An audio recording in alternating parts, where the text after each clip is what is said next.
So we'll begin. So we're learning Masachet Gittin. We had a little bit of a calendar disruption for the Chagim. So I'm just going to catch us up to where we were, and then we're going to move forward, hopefully, as well. Right? I see. I'm getting the nod from the person who who I look to for these things. So, okay. So the Torah presents. I'm just going to in a couple of sentences catch us up to where we were. The Torah presents the institution of gerushin, of divorce, in Parshas Kitetze, and it does so in a very unusual fashion. That's what the first couple of shiurim established. Basically, kiddushin, marriage, introduces divorce, which, of course, in the real world, and in the world of idealism, is not the way it's supposed to happen. But Hikach ish isha uva alav ayayim lotim sachein beinav kimatza ba'ervas davar the kasav lasefer krisus v'nasam biyada the shilcha mi beso. This is on page 1 of the Marmakomos. Do we still have the Marmakomos attached to the? Yes.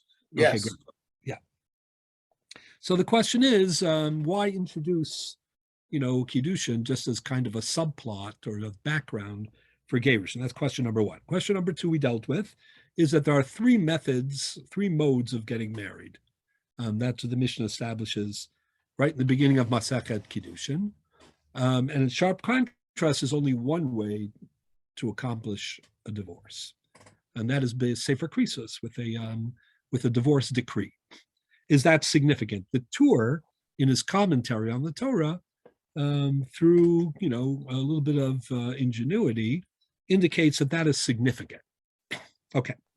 3, when the Torah presents a get, it uses the exact same language twice. That's also unusual. If you look in Pasuk Aleph, it's v'kasav lasefer krisus v'nasam biyada v'shilcha mi beso. And if you look again in Pasuk Gimel, which is the whole scenario, which we'll get back to in a moment, the second divorce, usnei ha'isha achron b'kasav lasefer krisus v'nasam biyada v'shilcha mi beso. Such, it's almost as if those words, the exact same words in verse 1 and in verse 3, are, I would put them in. I don't mean to put them in the text of the Sefer Torah Chalila, but when we're studying them, it's as if they are in quotation marks. So it's like the Torah's, telegraphing for us. If you want to know the definition of divorce, it's v'kasav lasefer krisus v'nasam biyada v'shilcha mi beso. And if you look carefully at the Rambam in the very beginning of Hilchos Gerushin, Perek Aleph, Halacha Aleph, and going forward, the Rambam says that there are, this is on the bottom of page 1, Eina isha miskareshes ela b'ksav sheyagia uksav zehu nikra get. The only pathway to divorce is through a decree of divorce, a written decree, right? And then he says, V'asara dvarim hein ikar gerushin min Torah. And there are 10 conditions that are required in order to produce a legally valid divorce decree. The Elohim, and then he goes and counts them. We don't need to count them at the moment, but what I can tell you is that these 10, number 1, almost all of them come from the pasuk that I suggested, could have been in quotation marks. The kasav lasefer krisus v'nasam biyada v'shilcha mi beso. That's number 1. And number 2 is that each one of them, in a different way, underscores the bigger theme that I've been trying to present, which is that divorce is not merely the unraveling of a marriage. Divorce is the dismantling of the marriage, meaning it's a matir. It's something that has to create a new reality, not something that just goes back. She was single, she got married, now she's divorced. One could have thought, that the divorce, kind of, the artificial is the marriage, the organic, we'll say, is being single, So she was certainly at the time when she was single, that was organic. There's no question about that. Then she got married. And then the question is, when she got married, is that kind of like an artificial bond? And then the divorce is to neutralize the marriage and to go back to the pre-state of being single, right? Or no, the marriage, in order for it to really take hold in terms of Kedushas Yisrael, Jewish marriage and its sanctity, for that really to hold, right, it needs to be more than the sum of its parts. It needs to create a new legal category. We sometimes use the terminology, it's a chalos. She's an Eshes Ish. Her status changes, not just that she has more obligations, less, independence.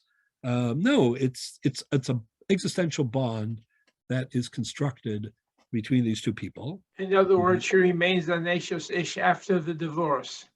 So after the divorce, maybe she becomes a grusha, but she's not exactly. But there are kind of remnants of her having been exactly what you said, meaning she's not called an Eshes Ish, she's called a grusha, but she's not, exactly a pnuya, either, right?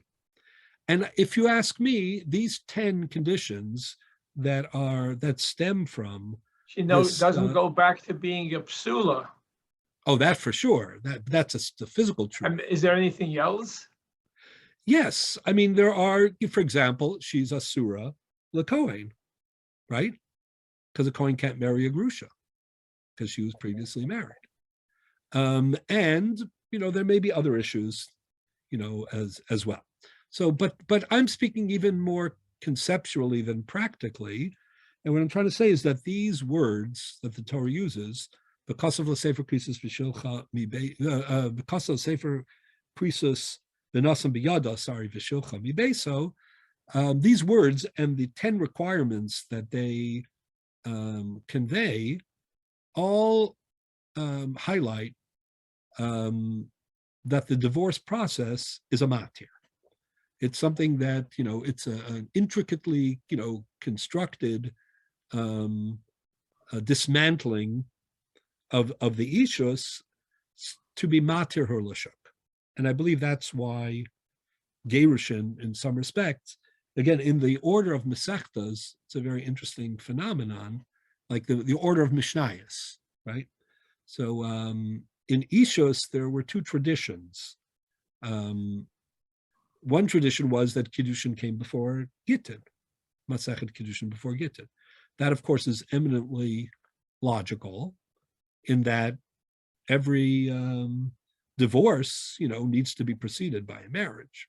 So in addition to the fact that, there are hopefully more marriages than divorces, but, one is the background for the other, that's what it is. But that's not our tradition.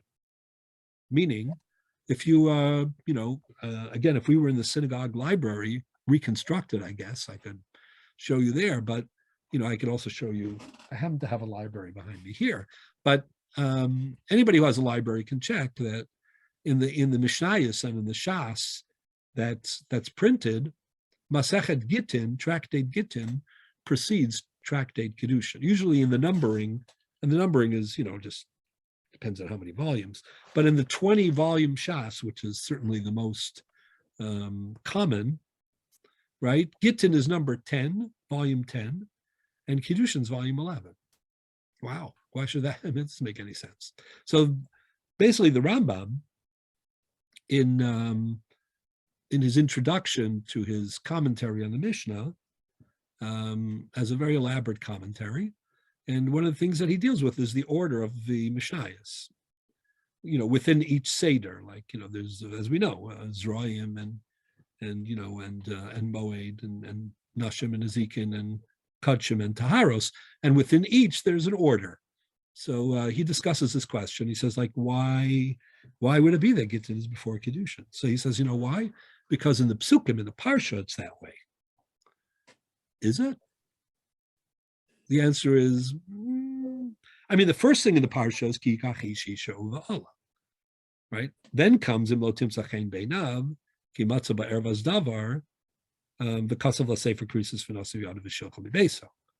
So actually, the first thing is Kiddushin. Obviously, the Rambam knew that. What did he mean? The next pasuk is V'yatsa mibeso v'holcha v'hoisa l'ishacher. V'yatsa mibeso is get. It's a divorce.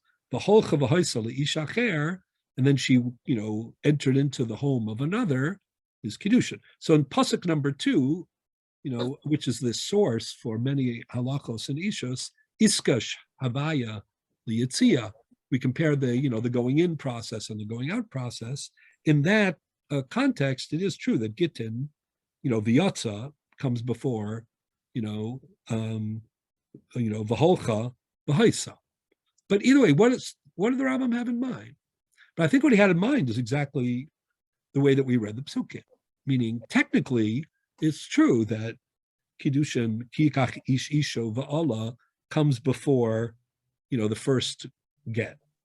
But it's also clear that the only reason, that Kiddushin is prominent in this parsha is as background for this case.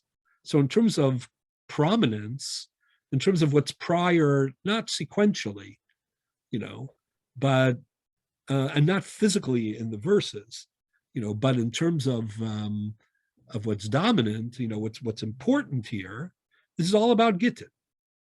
And that's what the Rambam had in mind. So what's he trying to say? I think the answer, what the Psukim trying to say, I think the Rambam in general, as I've mentioned many times, is enormously influenced by, the presentations of Torah Shabbat. I think he read this parsha, and I think he, I'm hoping that we read it. I wouldn't say that he read it like us. That would be, a little bit arrogant. But that we read it, we anticipated the way he read it, we'll say.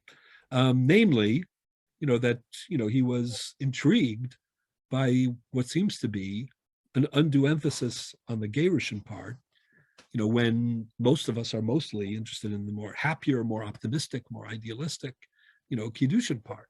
And I think what he came to the conclusion of was that, I should add that in Sefer Nashim, where the Rambam has full control, meaning he reorganized all of Jewish law, there, Hilchos Ishus is before Hilchos Gerushin, as you would expect that it would be. But I think what the Rambam understood was that when it came to Torah Shabbat, the Parsha in Parshas Kitetse, and when it came to the Mishnayos, the important lesson was, if you really want to understand what's been established and built, in a marriage, look to divorce. The fact that divorce includes all these elements and components, and reflects the what I call the matir aspect, highlights, that ishus, that the marriage is so substantial, is such a formidable bond that you just can't walk away from it easily. It requires, very specific, rigorous protocols and steps. And therefore the Torah and the Mishnah, have the order of Gerushin, Kodem L'Nisuin, because conceptually, even though sequentially it's wrong, but conceptually it's important. Could we say that it says Ki Yikach Ish Isha, but nothing about Kicha is explained in that context or even emphasized. It's entirely, there's some way, there is a way of taking a wife, but the pasuk does not explicitly mention it.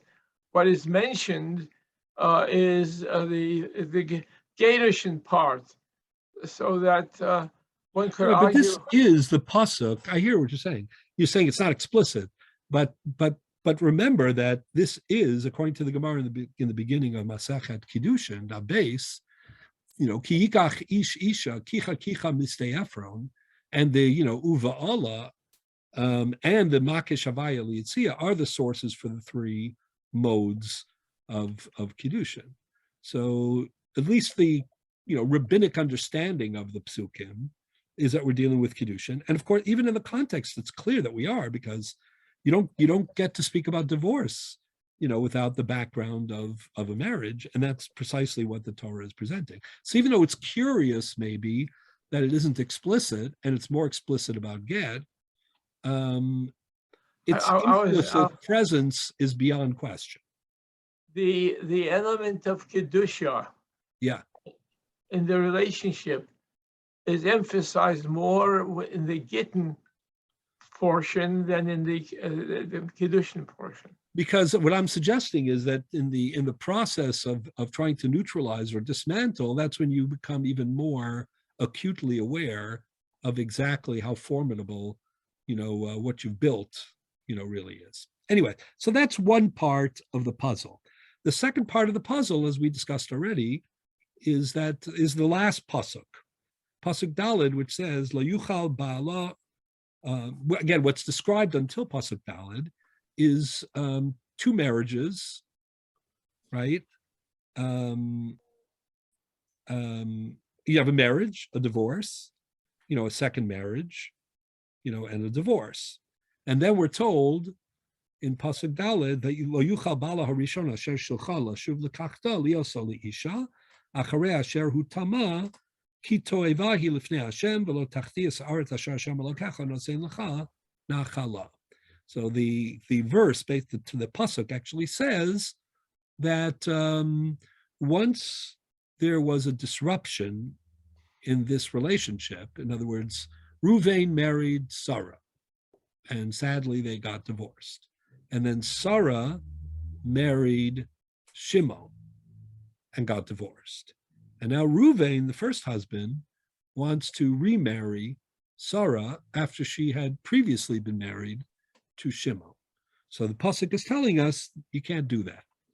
Once there's an intervening other marriage, you can't lapse back into the old marriage. In other words, if we're not dealing with a Kohen, then if Ruvain married Sarah and then he divorced her and she didn't marry anybody in between, then he could remarry her. Not if he's a Kohen, because a Kohen can't marry a Grusha, a divorcee, but a non-Kohen can remarry his wife as long as she didn't have an intervening marital relationship.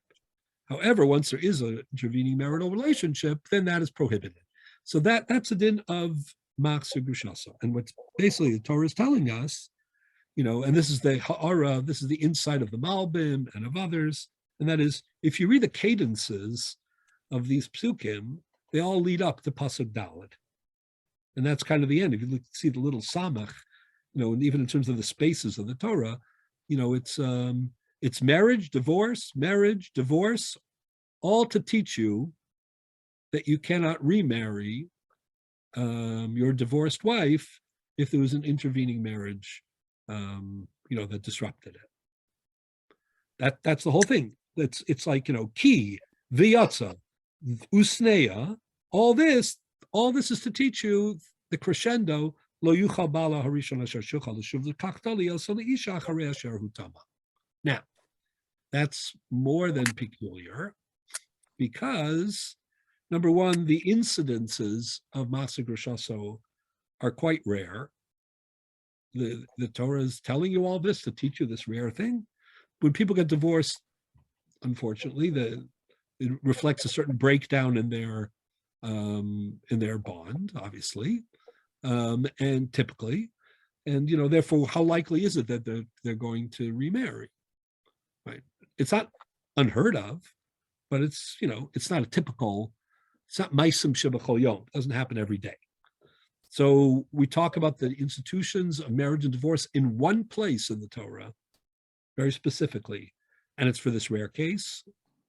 Very strange. And then, of course, the language, as we discussed, asher hu tama, she's defiled, ki toevahi, it's an abomination, lifnei Hashem, in the presence of God, lo tachtias haaretz, you shouldn't contaminate or transgress the land, right? Asher Hashem elokecha nosein lecha nachla, implying that Klal Yisrael's right to Eretz Yisrael is threatened by this kind of behavior. So how bad is Machzor Grushasa? Like, why is it so terrible? Moreover, as we explained, the Gemara in Yevamos on Yud Aleph Amud Beis tells us that in order to explain some of these severe, expressions, tuma, toeva, tachti, etc. The Gemara says, oh, this pasuk also teaches you a totally different halacha. Teaches you can't remarry your wife if there was an intervening marriage, and it teaches you that if there was a betrayal within the marriage, then then the marriage has to end. Sota. We have another parsha that tells you that. Says the Gemara, lavar ala belosase. If we only had the parsha in Baaloscha, we would have thought that remarrying under these conditions is, a violation of a positive commandment. But what the parsha here is telling us is by sharing it with Maksuk Rishasa, they also violate a lav. You violate a transgression or a prohibition, a negative commandment, as well. So how peculiar is that? Meaning, you have a pasuk, sounds very clearly, as my father-in-law, whose first yahrzeit we just observed, just about a week ago, as he would have said, the pshuto shel pshat here is that this pasuk is talking exclusively about divorce and marrying, the woman that you were previously had divorced. How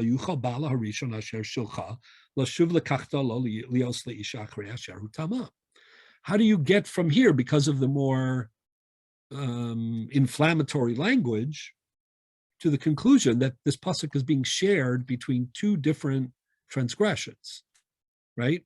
Returning a divorced wife when there was an intervening marriage, and continuing the marriage when there wasn't a divorce, but after having been betrayed.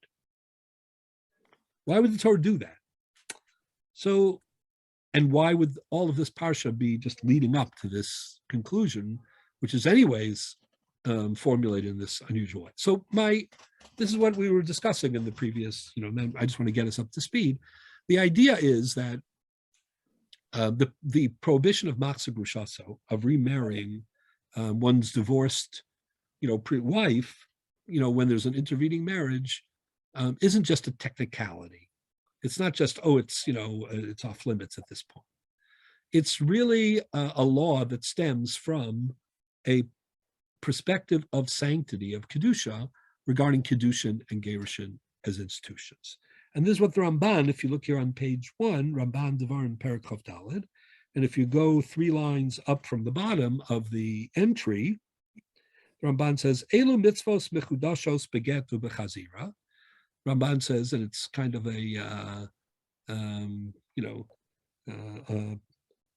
he's kind of downplaying, I would say, or minimizing, even, he's saying these are very extraordinary, very innovative halachos. The tam alav hazeh, kedei sheleachlifu nishoseim zeh lazeh. Yichtov get ba'erev, ba'bokar hishava elav, v'zeh tam lo tachti yisa'ar. So Ramban says that the problem is that if you do this, you have these institutions, marriage, divorce, the halacha, the Torah treats them, with great reverence. This bond, between husband and wife is the foundation of family life, no less. And that's a critical component in the sanctity of Klal Yisrael. And therefore, everything that surrounds, when you get married, it's not an arrangement, it's not an efficient, bond or union. It's an existential bond. It's Baal Ke'ishto and Ishto Kebal. It really is the creation of an amazing, partnership. And to dismantle it requires, as we said before, rigor and, specific protocol, and even the specific features all highlight that there's no completely going back there. She will be permissible. She'll be able to continue her life and marry whoever else she wants, except for a Kohen. But in the end of the day, the Ishus was a very formidable construct, and the get is very serious and reflects sanctity as well. So the crescendo of all this is when the Torah says, and for that reason, or if you want to know how serious these institutions really are, do you want to understand how suffused they are with sanctity, right?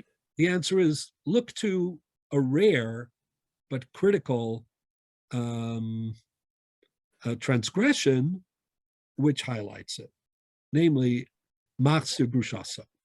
And the Ramban explains, you're going to play musical divorces, or marriages. You're gonna, marry in the morning and divorce in the afternoon and remarry, the next morning, and meaning you could cynically manipulate the system, and or think you could manipulate the system and employ the institutions, the sanctified institutions of marriage and divorce for your own, hedonistic benefit.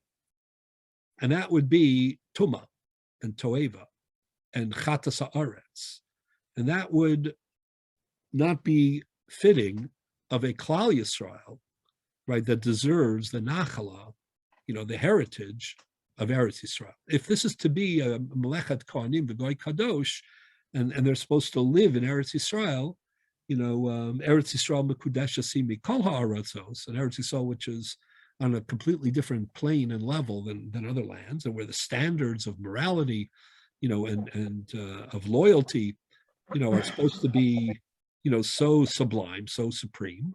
So then what's particularly intolerable is a Machzir Grushaso, which takes these same institutions, and trivializes them, turns them into vehicles, to be employed cynically for the exact opposite purpose. So that's how I want to explain this parsha. It all leads up to Machzir Grushaso, not because it's a frequent case, and not because it's inherently stringent in its own right, but rather because it is all about the manipulation, the abuse, the undermining of what's really important in the parsha, Gerushin and Kedushin. And for this reason, I believe the pasuk of Machzir Grushaso shares and extends the Isra of Sota. As we said, how can the same pasuk teach us that you can't, remarry after an intervening other marriage, and also that you can't continue the marriage even if you have not yet divorced when there's an act of betrayal? And why wouldn't the Torah, put all of that in Parshas Baloscha and Bamidbar? But the answer is because these are two sides of the same coin.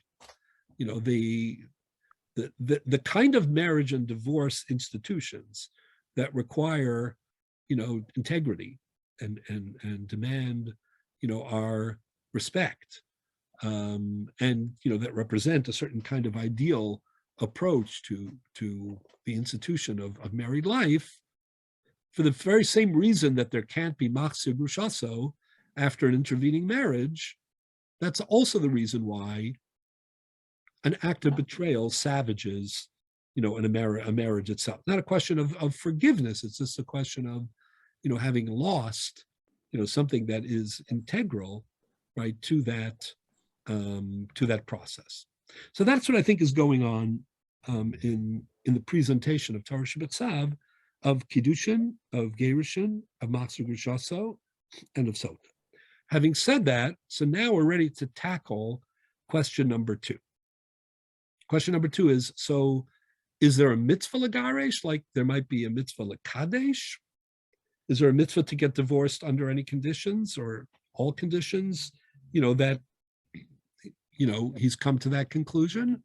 Is it a prohibition? Is it a commandment? What imperative? What is the status of Gerushin? So that's the next question that I want to address. Before I do that, any questions or things are clear?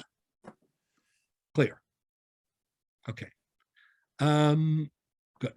So is there a mitzvah or not? So let's put it in context. Is there a mitzvah to get married? So most of those who count 613 mitzvos, most of them are of the opinion that there is a mitzvah to get married. The Rambam, the Smag, the Smak, the Sefer HaChinuch, all of them are of the opinion that there's, some sort of mitzvah connected with Kiddushin. I should mention that the Rosh, very famously, thinks that kiddushin, that getting married, is only a primer, a hechsher mitzvah for the mitzvah of period of Arivia, of procreating and having a family. For the When you Rosh, say married, you mean pruvu or even for not pruvu? the mitzvah of marriage I'm talking about, not pruvu. Yes. Not to marry so that there shouldn't be, but the marriage independent of the pruvu. Independent, meaning you've already was Makai. No. I don't mean you are. Well, why not go in the normal order? I mean, for the Rambam, for example, in the Kotera to Hilchos Ishus and Sefer Mitzvos, counts 2 positive commandments in Hilchos Ishus. One is to get married. When you get married, to get married b'derech kiddushin, that's one. And number 2 is pruvu, inside the marriage to procreate and to cultivate. Right, but isn't it the chiyuv is on the man, the pruvu, and not on the woman, or Yes, meaning? that's true. So when you ask, is there a mitzvah to get Kiddushin is married? Are only you talking on about a mitzvah for the man or the woman? Pruvu is a commandment to the man. Right. So when you ask the question about getting married, are you asking a man getting married or also a woman getting married? That's where That's a great question. The answer is it's not so clear. The Mishnah in the beginning of the second parak of Kiddushin says, how ish,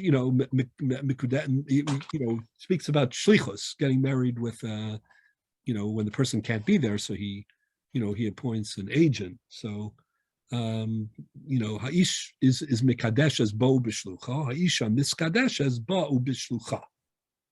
So the Gemara says, mitzvah bo yoser mibishlucha, mitzvah ba yoser mibishlucha, which means that even though you can agency, you can have somebody, a stand-in, who represents you with the kinyan of the ishus. Nonetheless, it's preferable that the people, come themselves. Why am I telling you this? I mean, most weddings that we are at, the parties themselves, the husband and wife, the bride and the groom are there, right? Anybody been to a wedding al yidei shlichus? Never. I've never been to one of those. Is that because you have limited experience or because it's very rare? Maybe a combination of both. No, I think I've been to a lot of It's weddings. very, very, in our times, it's very rare. Can you be Masada Kedushin remotely? But if you could figure that out, that'd be great. Maybe you could do it on Zoom. Well, Masada Kedushin is less intense of an intense involvement than the bride and the groom. But I'm saying, can you be Masada Kedushin remotely? Is there a problem with that? I assume you have to be there, right, to see the ring and everything. I mean, you wouldn't be very good at it if you did it remotely, and it wouldn't be a good idea. Policy-wise, it would be, probably a very poor idea.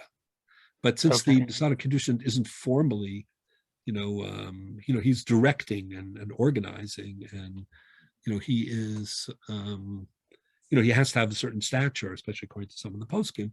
So he probably, it would be a bad idea if he wasn't there, and I'm not sure even whether it would legally, work according legally work. Okay. But anyway, I don't want to get into that right now. Well, we'll leave Zoom questions for another time. But let's get back to the bride and the groom. So what am I telling you this? It says mitzvah bo yoser b'shlucho, mitzvah ba yoser b'shlucha, right? It implies that she, meaning the groom, the bride, also has a mitzvah. Right? Is that a hechsher mitzvah? Is it the same level? So if you look, that's a great point, Jacob. You're really on the ball tonight. Well, I missed this year. We didn't have a year in what? So. Good. I'm good. I'm excited that new season. I'm giving you a compliment. So you're 100% right. So some of the Rishonim in the beginning of the second parak of Kiddushin say it's we're talking about the mitzvah of period of Arivia, and it's a hechsher, meaning she contributes, she assists him in the performance of his mitzvah. But others understand that it's the mitzvah of Kiddushin separate from period of Arivia, and that she would be included in the mitzvah. So that's exactly what you're asking me. So that it depends on that source and that discussion. Anyways, in the end of the day, most of the Mefarshim think that there is a mitzvah of Kiddushin to get married. The Rosh disagrees. He says there's only a mitzvah period of Arivia, the Kiddushin part is just, it's part of the journey. It's a necessary requirement. Is somebody asking something, or is that? Yeah, there's someone's not on mute, so some child is asking their parent a question. Oh, Well, okay. hopefully they'll figure it out soon. Okay. Keneged arba banim, Dibra Torah. Okay. So it's always good to be inquisitive at all meetings. Okay. So the mitzvah of Kiddushin is mostly agreed upon, except for by the Rosh. What about the mitzvah of Gerushin? For example, the Rambam thinks is a mitzvah of Kiddushin. As I say, the smag, the chinuch. Almost everybody else thinks is a mitzvah of Kiddushin. If there's a mitzvah of Kiddushin, is there a mitzvah of Gerushin? What do you think? Are they the same? Should you assume that there's a mitzvah of Kiddushin, there's a mitzvah of Gerushin? No, well, Gerushin is only in a specific situation, right? I mean, Gerushin, if you would say every Number Kiddushin one- Gerushin, you'd have a disaster. Number one, you're certainly not going. Number one, Kiddushin's a happy, constructive, event. The idea that is it's an ideal, and therefore, of course, the idea that it is a mitzvah is very, very reasonable. Gerushin may be necessary. Yeah, only in specific circumstance. You wouldn't want every Kiddushin to be a Gerushin, God forbid. That would be a disaster. Exactly. So since Gerushin is an unhappy, although in some cases necessary, vehicle. Isn't there a difference between saying two different things? One, it's a mitzvah to have Gerushin. Two, when you want Gerushin because of family circumstances, then there's a mitzvah to do it in such and such a way as the Torah prescribes. Correct. So great. So that's exactly what we want to get to. So let me say this. The idea that there could be a mitzvah of Kiddushin and no mitzvah of Gerushin is certainly reasonable. Right? And that is the view of some of the Mefarshim. So look, for example, in the Mar Makomos, look at the Tshuvas HaRivash. What Rabbi Roth said is totally correct, and I'm going to get back to that in just a second. But just give me 1 minute for that. So look on page 3. Everybody have page 3? Shut HaRivash Siman Shin Sadi Ches. In the middle of page 3. The Rivash says the following. He says, Ubevadai. Everybody have it? Ubevadai. Certainly, Shalakichas Isha B'Kiddushin Mitzvah. Getting married is a positive commandment.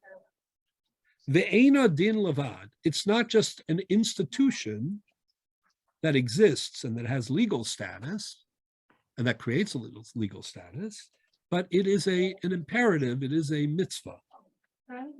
Shaharei, how do you know this? Shaharei tiknuba bracha. Kashar mitzvahs. If you go to a wedding, right, you'll hear that Jacob was quizzing me a little bit before about the role of the Masada Kiddushin. In our context, usually, I'll explain, but the Rambam's view was that the chassan, the group, actually reads the bracha.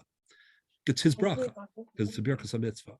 In our practice, the Masada Kiddushin is the one who recites the bracha.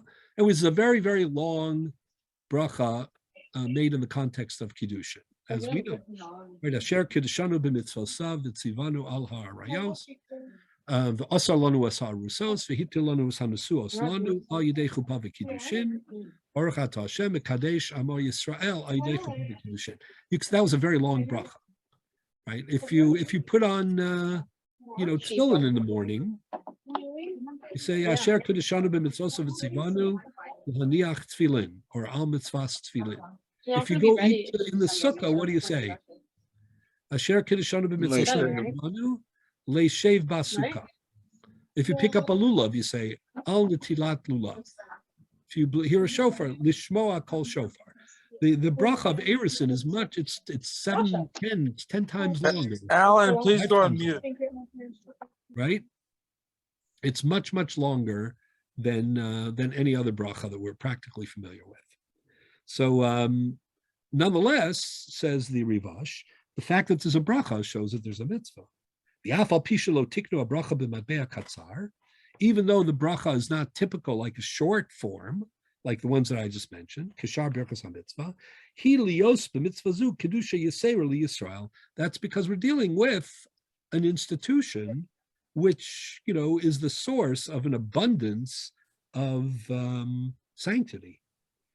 B'inyan hazivug, v'hu ke'ein or v'hi ke'ein birchas shavach.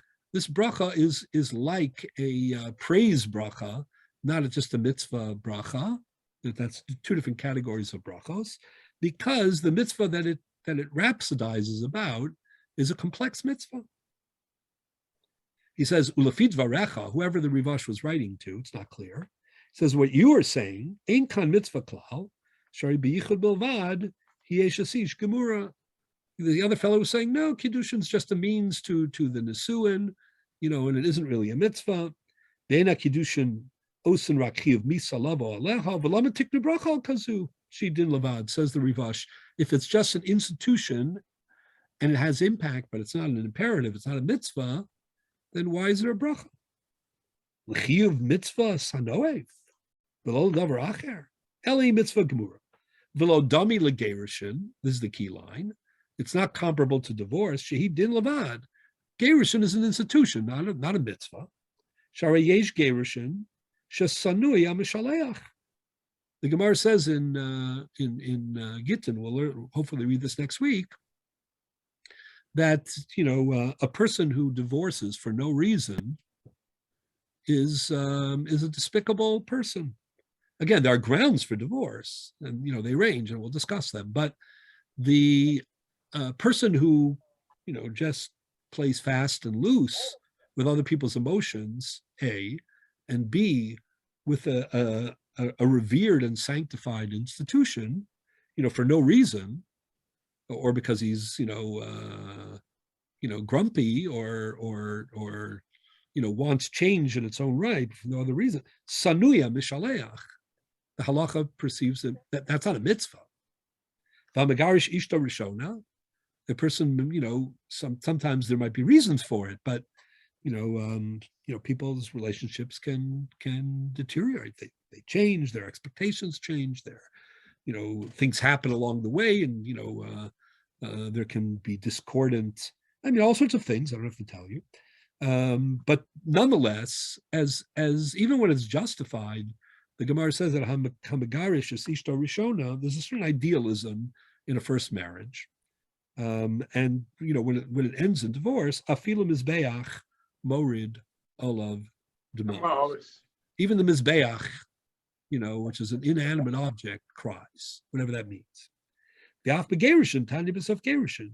Shim haisa yotze v'rosha parua v'rochetzes makom sheb'nyanim rochetzim mitzvah l'Torah. Even though the Gemara does say in Gittin that there are certain conditions where it's a mitzvah l'garish. For example, let's say the relationship has soured and is so toxic, and one, let's say the behavior is not, the comportment is not in keeping with the sanctity of the marriage, then the right thing to do is to divorce. But nonetheless, the initial view of the Rivash is that since most cases, or many cases, or not all cases, but really most cases, are not cases which are obviously a mitzvah, then there should be no mitzvah. And that's why he says there's no bracha. Or maybe there will be a mitzvah when there are strong grounds, like one of the, there's been a breaking of the fidelity of the marriage. There's a marriage contract. So maybe then there'll be a mitzvah. Why is there no bracha in that case? So that's what the Rivash goes on to say. Vimnasa acher. Gadol on second. I'm sorry. Hine afapisha mitzvah zu he din. Hine yesh ba mitzvah mamish. El she'ein mevarchen ala kalkala. Kamo she'ein koin amashke es asota mevarek v'lo choletz esivimto. The Rivash has two ideas. One is there's never a mitzvah in gerushin, even when it's appropriate to get divorced and it's the right thing to do. Gerushin is gerushin, and either there's always a mitzvah or never a mitzvah.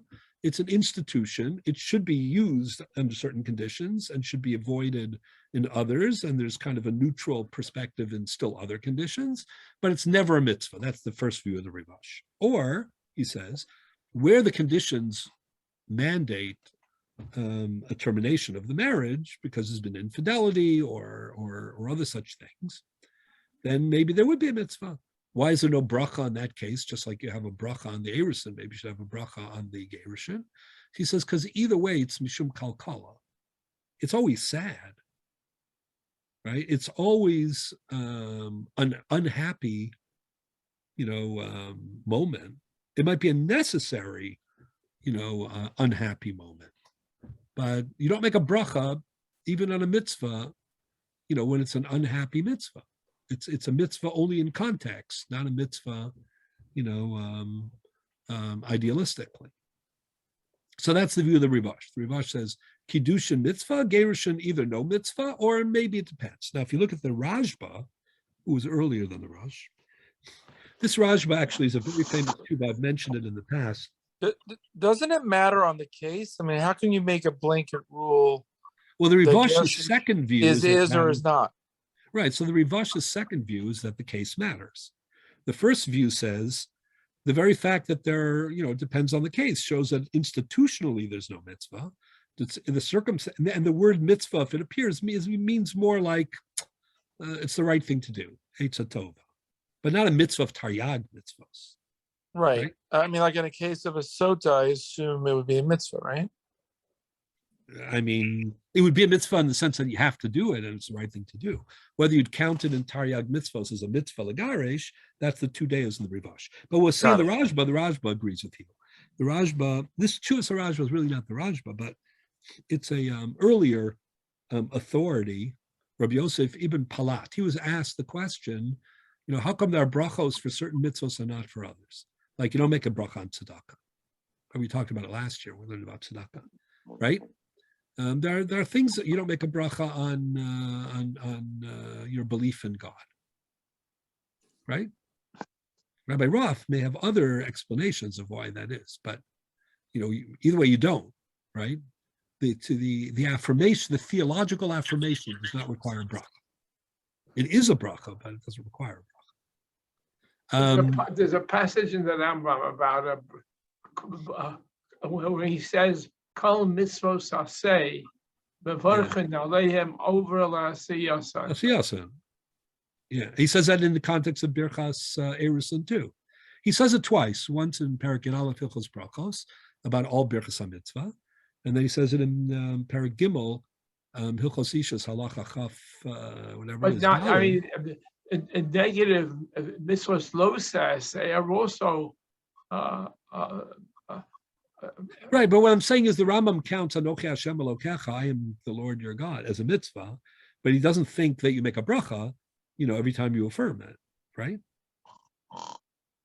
So this is the question where Yosef Ibn Palat was trying to establish rules and principles. When do you say a bracha? When don't you say a bracha? So this is what the tshuva. Anyway, so he talks about Gerushin, and listen to what the Rajba quotes. V'chein al Gerushin, the reason on Gerushin there's no bracha is mishum diyesh mixas hagerushin shehin ba'aveira. Some cases of divorce are transgression. Shelo matzah ba'erva dvar aveira umagarsha shesanui mishalech. He's quoting what the Rivash quoted, but you'll see he's not quoting it, in as across the board or absolute manner. So what he's saying is, many cases of divorce are either neutral or even inappropriate. So of course there's not going to be a bracha, but listen to what he's saying. The alpha pishiyesh mitzvah, this is what Jacob would say, alpha pishiyesh mitzvah b'mikzasan, but isn't it true that in some cases, maybe there's even a mitzvah? Kagon, for example, nashim shanasu ba'aveira. Let's say, a Kohen is not allowed to marry a divorcee, a grusha, right? So let's say he does. The Kiddushin is chal, because it's only chai ve'lav, and so the Kiddushin is actually tofes. So the Kiddushin is effective. Is he allowed to continue to live with her, or is he obligated to divorce her? Says the Rajba, he's obligated to divorce her. Shem mitzvah legarsha. So why is there no bracha in that case? Says the Rajba, lo pligi rabbanan legerushin, sheyivarich b'mikzas hagerushin v'lo yivarich b'mikzasan. He doesn't give the same answer. The Rivash's answer was, listen, it may be not only warranted, but mandated, required in this case, that doesn't make it, an idealistic circumstances that requires a bracha, mishum kalkala. But that's not what the Rajba says. Rajba gives a different explanation. Rajba saying, is there a mitzvah legaresh? It depends on the conditions. If it's a marriage that really needs to end, and some do, then it's a mitzvah legaresh. Shouldn't there be a bracha in that case? Low plug. We either were going to make a bracha across the board or not. Well, what about the case the Gemara says after 10 years you don't have a child, right? Wow, Jacob, I don't know. That's a direct. Where were you for Yontif? I was at Fifth Avenue Synagogue, Simchas Torah, Cantor Malavani, then Chassid Maftir. Rabbi Roth spoke tremendous. Beautiful. Yeah. I'm not totally, on tape. I'm totally macabre. Okay. Thank you, but anyways, whatever it did, you're like on, I don't know. You're like, anyways, there's an Abu Dram. The Sefer Abu Dram was a Rishon, a medieval authority. He wrote, his work from Spain in the Spanish school, and he wrote, a really seminal work on tefillah, a commentary on the prayers. Not the earliest one. There were other ones. Saja Gaon wrote, and Rav Amram Gaon wrote before, and there were other ones also. Vitri, Siddur Rashi, but a very, very important one, the Abu Dram. Anyways, when he quotes the same tshuva of Rabbi Yosef Ibn Palat, the example that he gives of a mitzvah legaresh is the example that you just suggested. Namely, let's say a person, a husband and wife are married for many years, 10 years, let's say, and they're not able to have a family. And, he has the obligation to procreate. And, if the only way to move forward, is for him to end the marriage, says the Abu Dram's version of this same tshuva, then that would be a case of mitzvah legaresh. But there would still be no bracha because of the low plug, because you're not going to, institute a bracha sometimes and not other times. But with the Rajba, this Chuvas Rajba and Abu Dram are saying, by the way, let me say more. It's interesting that you brought up that case, and that is a case, as I say, that is in the Abu Dram, which is why I was, I'm joking with you a little, but not so much. I mean, it's really a great idea, but it's also not so obvious. Let's say we have three examples of where clearly a get is warranted, and it's not so clear that they're identical in terms of being a mitzvah. For example, one is where the behavior inside the marriage, is inconsistent with the marriage vows themselves, meaning infidelity, lack of promiscuity, lack of, tznius, modesty. That's one case. Yotzos, Verosha, Parua, that's what's called in the Gemara. That's one case that they talk about. The second case is a Kohen married a Grusha. So that's it's better and it's worse, meaning everybody's behaving, loyally, within the marriage, but they're not allowed to be married because it's an illegal marriage. It's binding, right? But it's valid, but it's illegal. That's the second case. And then the third case is even more, the one you just asked was even more mechudash because no one did anything wrong at all. It's a real tragedy. Meaning you have a relationship between a husband and wife. It's, they're allowed to be married. Everybody is behaving, very appropriately, within the confines of the marriage. Everything is going swimmingly, right? In this abstract marriage. But, sadly, because there are no children, that can be a grounds for, for ending the marriage in some cases. So anything where it's the right objective halachic move to make is a mitzvah, or only where what justifies, the divorce is something, that also has to do with like a violation of the codes, of either sanctity or modesty, or the rules of marriage to begin with. That's an interesting question. So what emerges is, And also, does the Mizbeach cry on every situation or only in certain situations, right? That's kind of interrelated. say that one more time. What Rebbe quoted about the Mizbeach cries, right when there's a divorce. What was Rebbe say earlier? The altar cries. What was that? What did I say? So Gemara, the last page of Gittin. Yeah, that what? Say it, Rebbe Roth, one more time. The last page of Gittin, the Gemara says that. Oh, the Mizbeach cries. Sorry, I just couldn't hear you. Yeah, Mizbeach. I'm sorry. Correct. I mean, that's a zivug rishon. They say that when a first marriage breaks up, even the Mizbeach sheds tears. Yeah, but I'm asking the Rebbe's question: is that also the Mizbeach? That's a great question, right?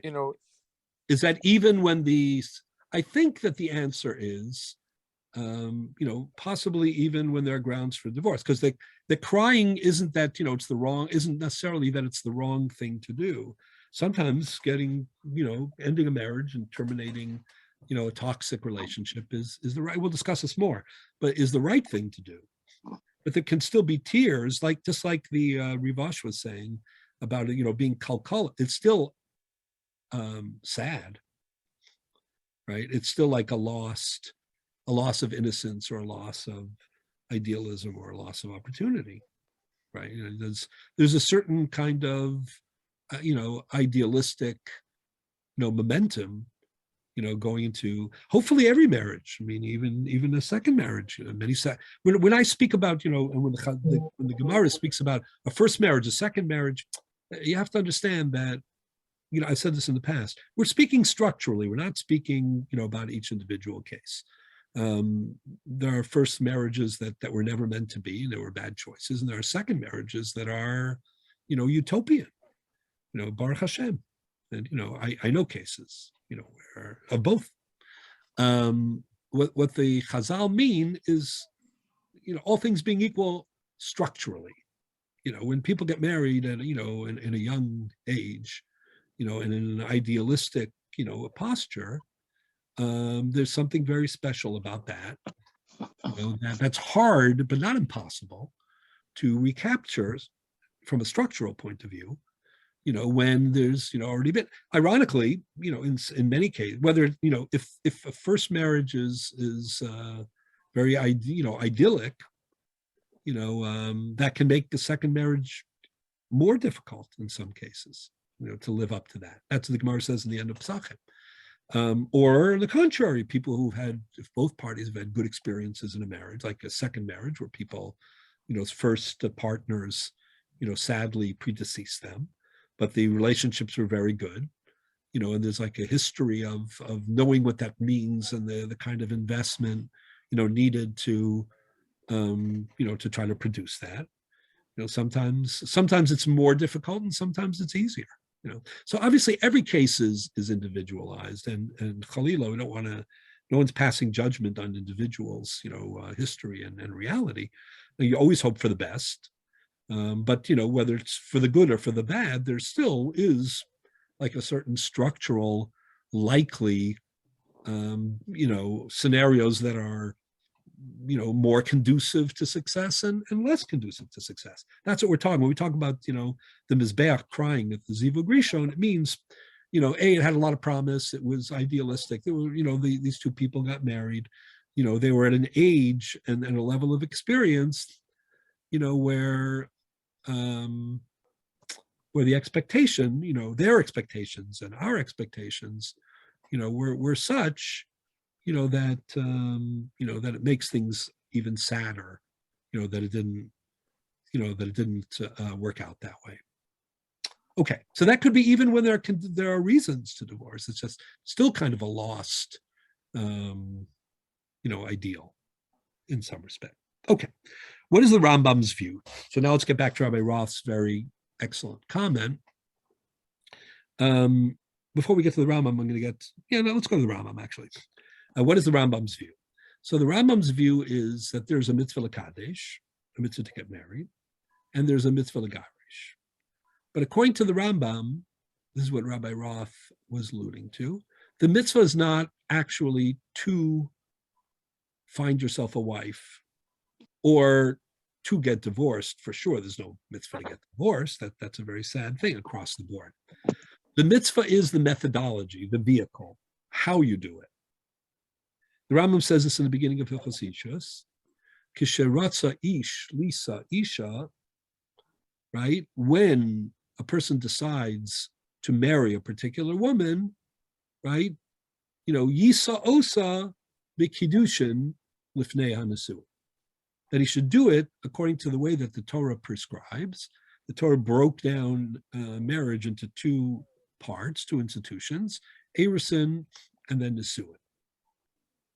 When the Rambam explains gerushin as a mitzvah, how could it be a mitzvah? I mean, it's a mitzvah to get divorced. Sounds hideous. The answer is that's not what he means. He means what Rabbi Roth was saying before. So look at the language of the Rambam. At the end of page 1, you'll see it twice. In the Hagdama, in the Koteret, the second last entry on page 1, Hilchos Gerushin. Yesh beklalan shtei mitzvos. There are included in it 2 commandments. Achas mitzvah say, v'hu, or v'hi rather, sheyigaresh hamegaresh basefer. Not that he should get divorced. That doesn't make any sense. Mitzvah to get divorced across the board, chalila. Heaven forfend, as they say. But the mitzvah is, when a person has to get divorced, to do so with a divorce decree, with a contract.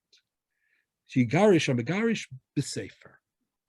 And that's what he says in the beginning of Parak Aleph Halacha Aleph, the next entry.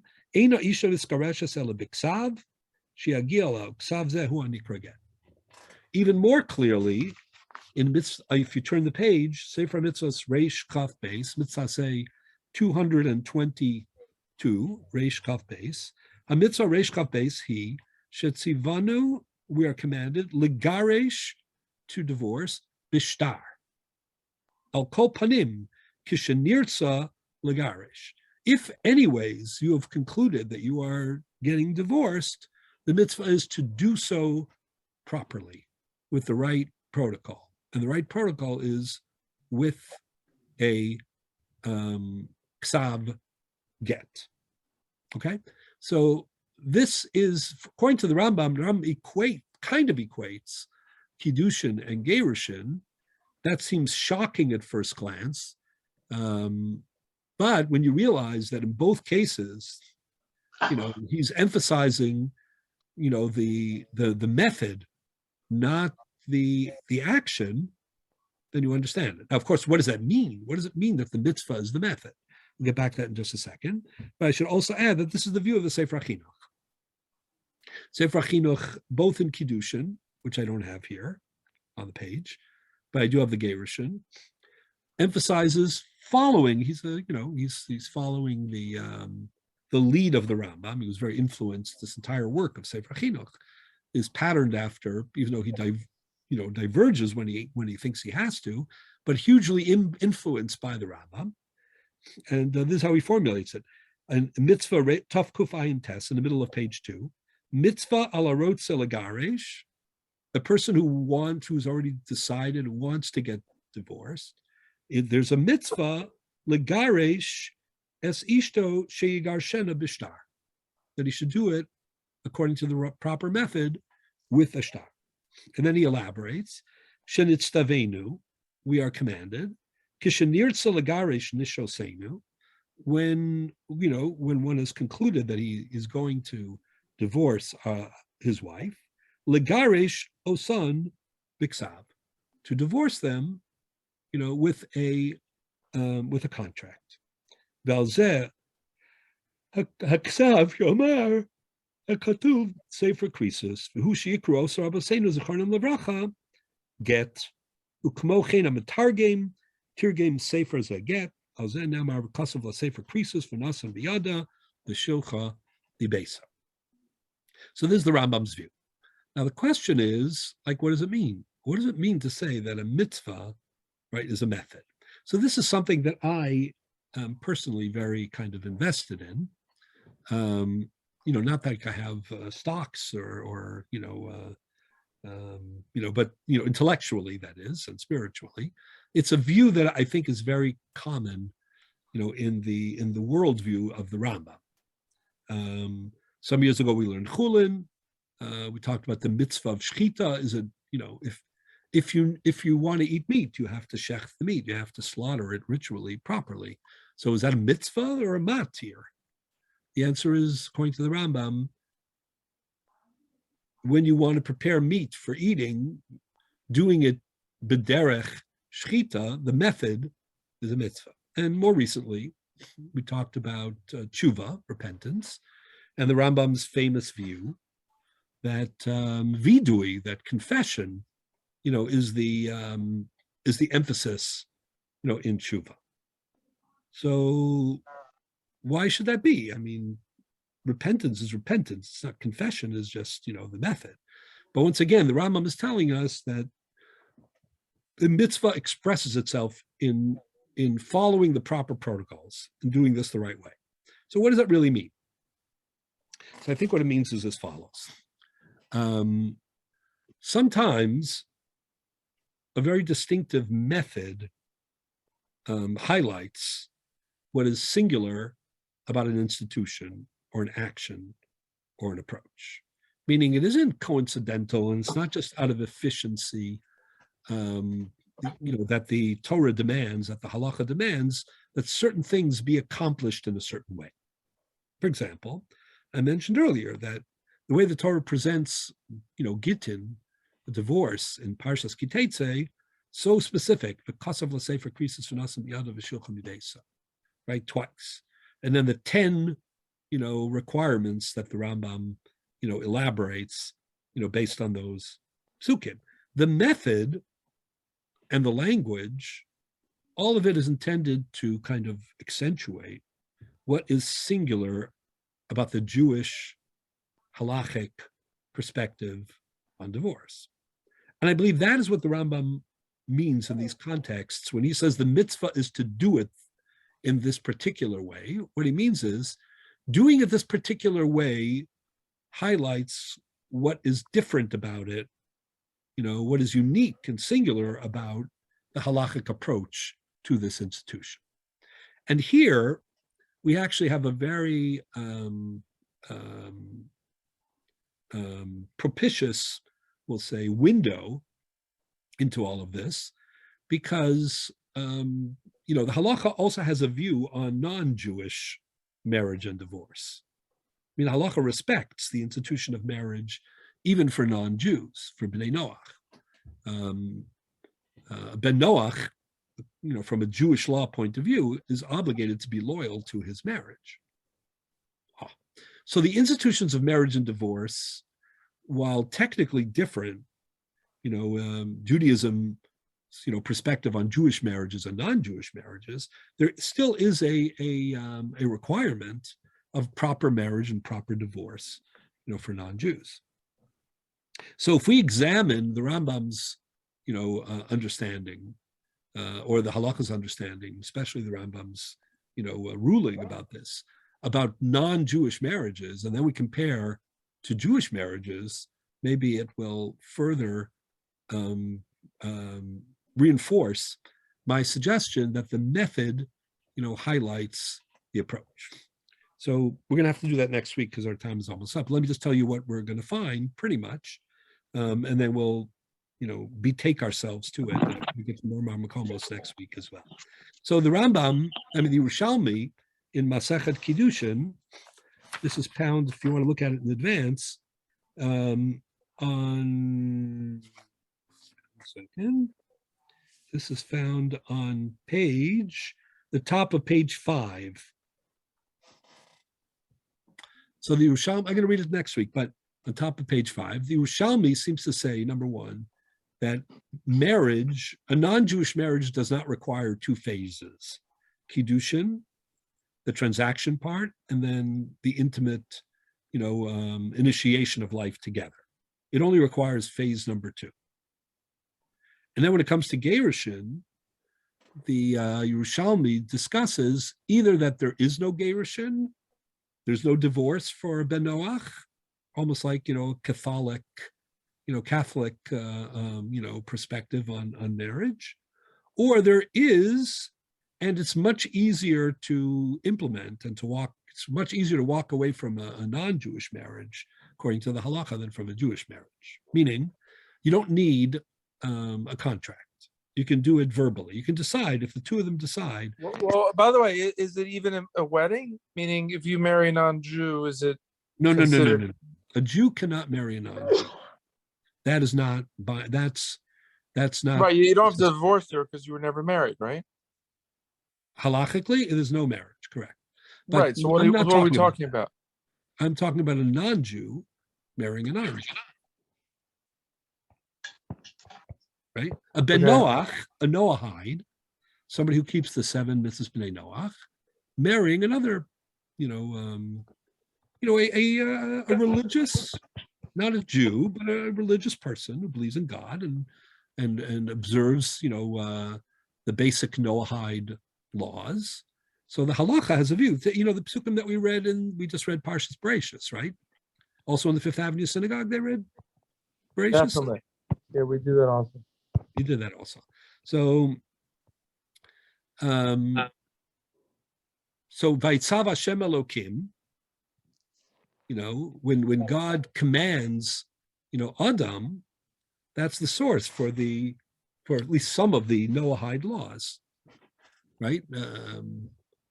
Dinim and Gezel, there are Noahide laws. The Judaism believes that, non-Jews have to live a moral life and values, that life. So Judaism has a perspective on what, creates a marriage and what ends a marriage between two non-Jews. A Jew and a non-Jew, we don't recognize that marriage. That an intermarriage, is not a recognized marriage according to halacha. But a non-Jew marries a non-Jew is a real marriage, and there has to be fidelity and sanctity and so on and so forth. However, it's different than a Jewish marriage in terms of how it is initiated, and it's different than a Jewish marriage in terms of how it can be terminated. So the Yerushalmi seems to say you don't need a contract. You can verbally, exit a marriage. Not only that, but a Jewish marriage, according to the halacha, the divorce has to be initiated by the husband. He initiated the marriage. He has to initiate the divorce. A non-Jewish marriage, according to one view in the Yerushalmi, can be initiated by either husband or wife. So I'm going to discuss this next week. But the bigger idea that I want to convey is that everything I've said till now about the sanctity of marriage as reflected by the extensive, very specific, very rigorous protocol of divorce, etc., all that applies to Jewish marriages, where the idea of the marriage is, intended to create a very transcendent, bond between husband and wife, and therefore to construct that is more difficult, and to terminate it requires steps that are more substantial. In non-Jewish marriage, as much as Jewish law respects non-Jewish marriage, it also recognizes, right, that it doesn't necessarily require the same level of commitment or, the same formidable, and substantive, mechanisms. So it's easier to get married, and it's much easier to terminate a marriage between two non-Jews according to Jewish law.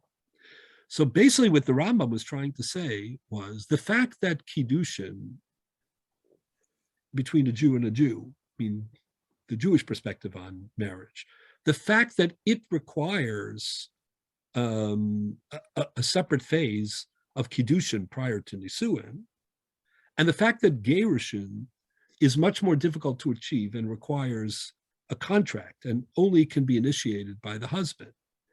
I think what he means is, in contrast to the halakha's requirements for a non-Jewish marriage and a non-Jewish divorce, that highlights the mitzvah, because we perceive marriage not only as a loyal bond, but also as an existential bond and as a transcendent bond. And that, Transcendent, you mean sacred. Sacred as well. So that's, I think, I don't know if that's what you had in mind, Rabbi Roth, when you said what you said, but What? I said, when you said before that sometimes the mitzvah is in the method, or the mitzvah is when you, so that is the view of the Rambam. You're totally right. It's the view of the Rambam in Kiddushin and in Gerushin. However, I'll just end with this, and that is if you look carefully at the at some of the other authorities, like the Smag was Rav Moshe Mikutzi, who's a French Tosafist. So if you look carefully, just, as we're leaving this topic and we'll continue hopefully next week, but if you look on page 2, sorry, it says Sefer Mitzvahs Gadol S in Siman Nun, and then the next one is Siman Mem Ches. Do Siman Mem Ches first. Mitzvah say lekadesh isha bekesef oshtar ubiya v'kulam be'edin. When it comes to marriage, the Smag formulates it as a positive action, to find the right wife, to go out and initiate marriage. When it comes to divorce, that's when he adopts the Rambam's formulation.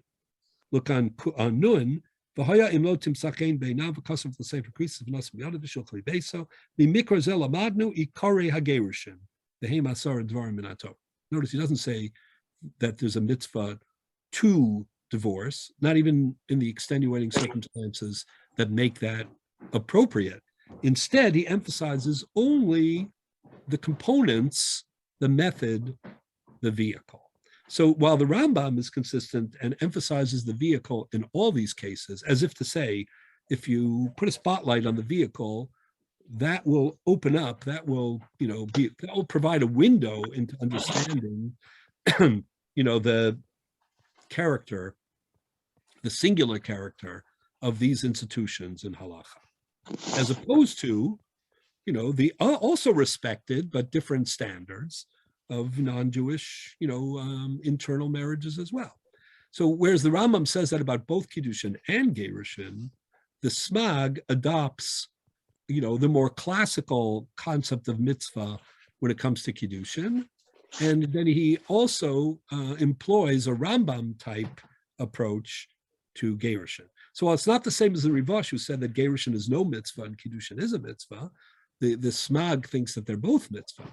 The Smak thinks that they're both a positive mitzvah, and it's only limited to certain cases. So you have a full range in the authorities of, those who think that they're identical, those who think that there's difference, those who think that there's a difference and one there's a mitzvah and the other there's not, those who think that there's a mitzvah in both, but they're different kinds of mitzvahs. And then, of course, the Rambam, who thinks that in both cases, the mitzvah is in the method, because the method highlights what is characteristic, distinctive, about these institutions. So that's kind of the range of things. But I want to pick up next week on analyze the idea of Ben Noach. I told you what I think it is, but I really didn't read it in and demonstrate it. So I want to try to do that. And then I want to analyze Beis Shammai, Beis Hillel, Rabbi Akiva, the sugya in we're kind of starting backwards, with the end of the Masechta. The end is always a good place to start.